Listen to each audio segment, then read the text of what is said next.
అలా తనకు దెయ్యం పట్టేసిన తర్వాత అసలేం జరిగింది? గైస్ రీసెంట్‌గా జియో హాట్‌స్టార్‌లో 'సూ ఫ్రమ్ సో' అనే మూవీ అయితే స్ట్రీమ్ అవుతుంది కదా! అయితే నేను ఆ మూవీని జస్ట్ ఇప్పుడే చూడడం అయితే జరిగిందండి. సో ఈ వీడియోలో మనం ఏంటంటే అసలు ఆ మూవీ ఎలా ఉంది ఏంటి అనేది డిస్కస్ చేద్దాం. ఓకేనా? అయితే ఇక్కడ ఫస్ట్ ఆఫ్ ఆల్ ఈ మూవీలో స్పాయిలర్స్ లేకుండా బేసిక్‌గా స్టోరీ లైన్ ఏంటంటే గైస్ అశోక అనే వ్యక్తికి సులోచన అనే దెయ్యం అయితే పట్టేస్తుందండి. అయితే ఇక్కడ ఏంటంటే అలా తనకు దెయ్యం పట్టేసిన తర్వాత అసలేం జరిగింది? లాస్ట్‌కి ఆ దెయ్యం వదులుతుందా లేదా? ఇలాంటివన్నీ కూడా మనమైతే మూవీలో చూడాల్సి ఉంటుంది. సో మొత్తానికి అర్థమైంది కదా స్టోరీ లైన్ ఏంటి అనేది. అయితే ఇప్పుడు ఈ మూవీలో నాకు కనిపించిన ప్లస్ పాయింట్స్ ఏంటంటే గైస్ ఈ మూవీలో యాక్ట్ చేసిన ప్రతి ఒక్కరు కూడా చాలా బాగా పెర్ఫార్మ్ చేశారండి.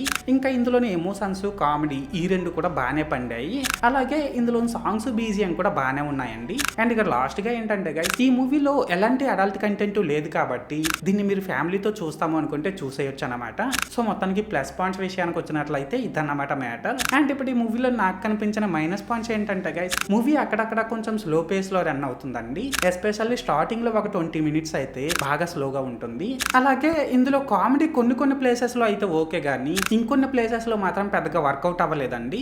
సో మొత్తానికి మైనస్ పాయింట్స్ విషయానికి వచ్చినట్లయితే ఇదన్నమాట మ్యాటర్. అయితే ఇక్కడ ఓవరాల్ గా ఏంటంటే గైస్ ఈ 'సూ ఫ్రమ్ సో' మూవీ బాగుందా బాగాలేదనేసి అంటే మూవీ అయితే పర్లేదండి, బాగానే ఉంది. అండ్ నేను ఈ మూవీకి 5కి 2.75 రేటింగ్ ఇస్తున్నా. సో మీరు కూడా ఒకవేళ ముందే ఈ మూవీని చూసినట్లయితే మీరు ఈ మూవీకి ఎంత రేటింగ్ ఇస్తారో అది కామెంట్ సెక్షన్ లో చెప్పేయండి.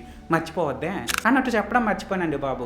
మీరు ఇంకా ఈ వీడియోని లైక్ చేయకపోతే వెంటనే లైక్ చేసేసి కింద హైప్ అని వస్తుంది దాన్ని కొట్టేసి మన ఛానల్ని వెంటనే సబ్స్క్రైబ్ చేసుకొని నన్ను కొద్దిగా సపోర్ట్ కూడా చేసేయండి. ఓకేనా?